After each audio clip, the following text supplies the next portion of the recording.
Hi, welcome to a new video. If you are new here, my name is Amandine. I've been living in Singapore for about 4 years now, and on this channel I like to share about anything that's happening in Singapore.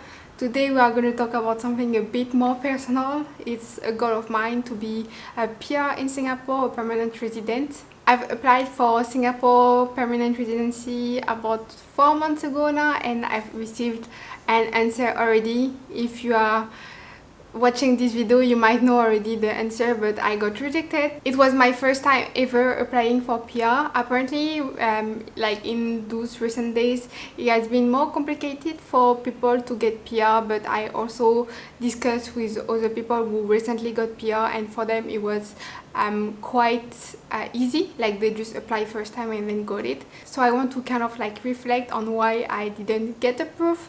So I also find like some improvement path for my next application, because yes, I intend on keep applying until maybe one day I'm finally PR. So I'm gonna do a little bit of recap on my profile, applying for PR, how long I've been in Singapore, my job, etc.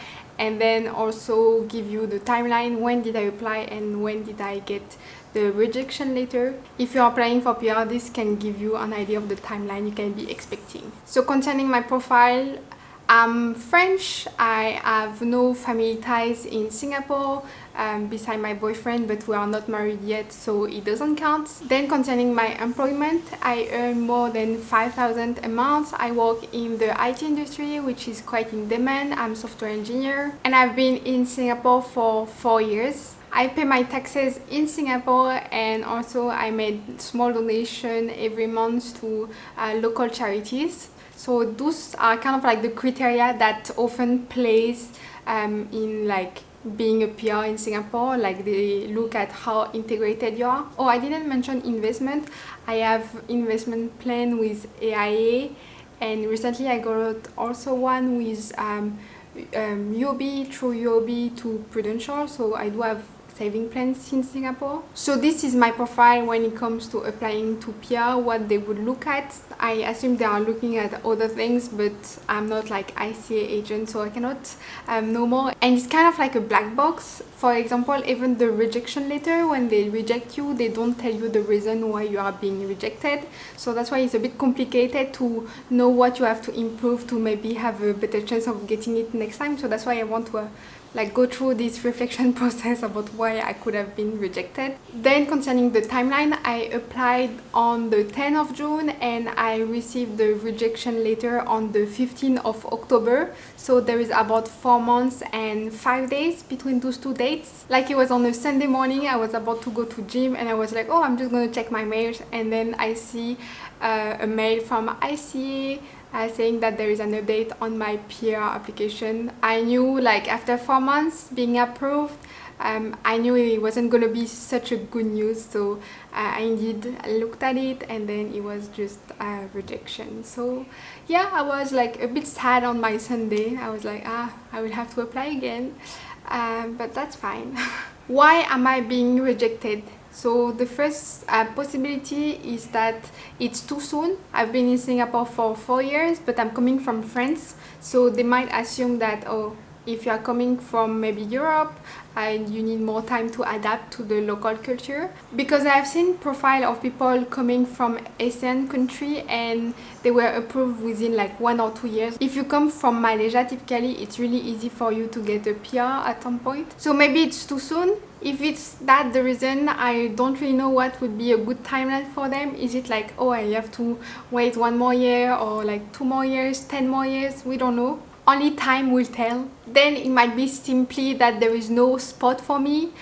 So basically, Singapore has a total number of people they can approve for PR each year.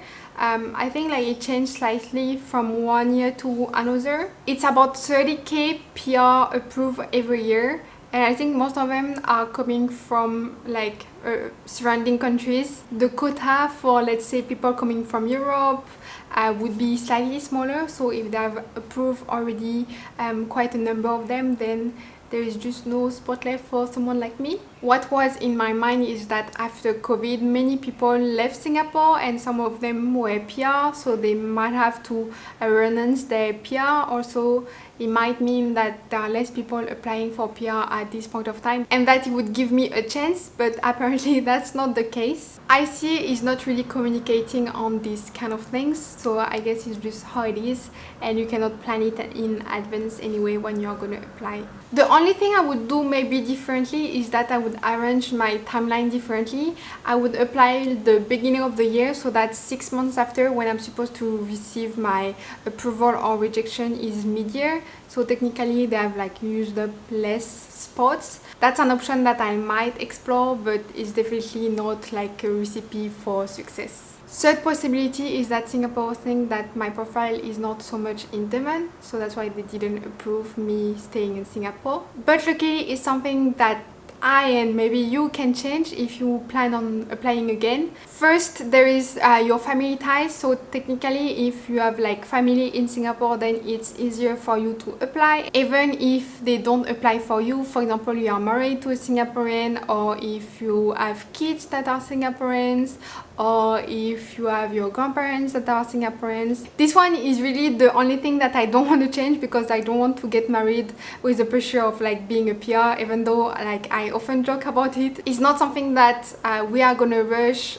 just because I need to be PR. As long as I have my work pass, like there is no issue me staying in Singapore anyway. Same for eventually having kids. We are gonna do it on our own timeline, and PR won't be a factor that's gonna affect marriage or kids. Then career-wise, there is something that technically we can change. So it's either getting a higher position in your company, or like changing slightly your role title. It can also be getting pay raise or other kind of compensation. Anything that you will report in the form that they ask you to fill up. So it can also like be changing your industry, or just simply staying more time in the company, because like every month counts. Concerning the role and the industry you are working on, Singapore don't actually release now and then some positions that are high in demand.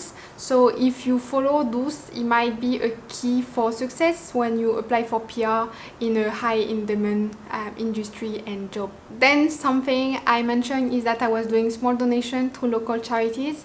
They might think that my donations are not like big enough, which like I would agree with them, but like if everyone has their own sensibility to how much they are willing to donate. So in my case, I might like increase the amount that I'm giving on a monthly basis, but there is also another kind of like donation you can do, donation of your time through volontariat. So volontariat is actually quite something in Singapore. Like even when you apply for a job, people will often mention the experience of volontariat they did. In Singapore, I've been a volunteer only once through a friend, because it's also kind of hard, especially for foreigners, to join this kind of organization, because you have to apply and you have to commit often for a long period of time. Like I think the minimum is like 6 months.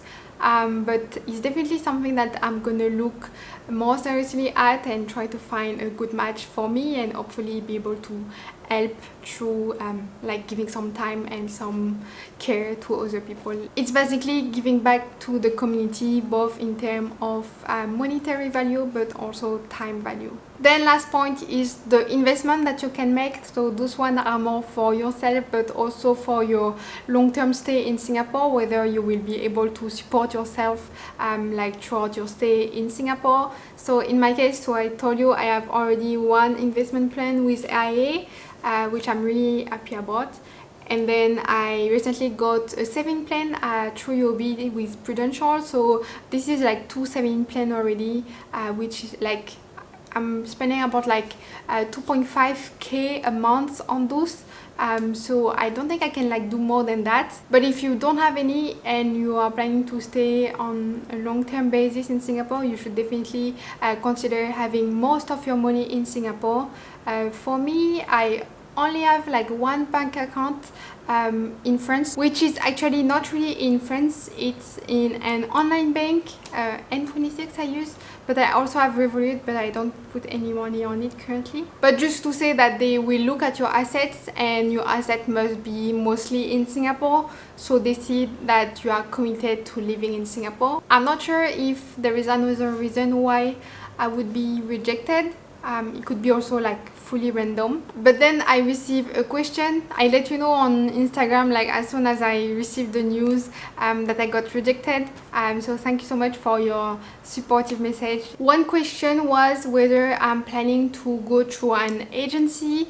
So there are some agencies in Singapore that are helping you in like applying for PR. They are saying that their success rate is like way higher because they have ways with ICA, which I don't think it's so true, meaning that anyway they cannot change who you are, they cannot change your profile. So just for those reasons I rather continue to apply myself. Of course, if it's been like, I don't know, like 5 times I'm applying for PR and I still get rejected, then only I will consider like having like an expert point of view on my application, because there is definitely something I'm not doing right. And I already had an appointment with one of those agencies, and I asked for how much they would charge, and they are charging like something like 4K for one application.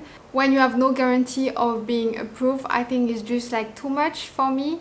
That's why like this time and maybe the next time I will just continue applying by myself. So that's all the news for today. I'm really disappointed. I really wish I would have like gotten it, because I did wait quite a bit before applying. I wanted to make sure that I'm not applying too early on, but I guess it wasn't the right time for me. I will let you know when I apply again, but most likely it's going to be very soon, like next week or next week.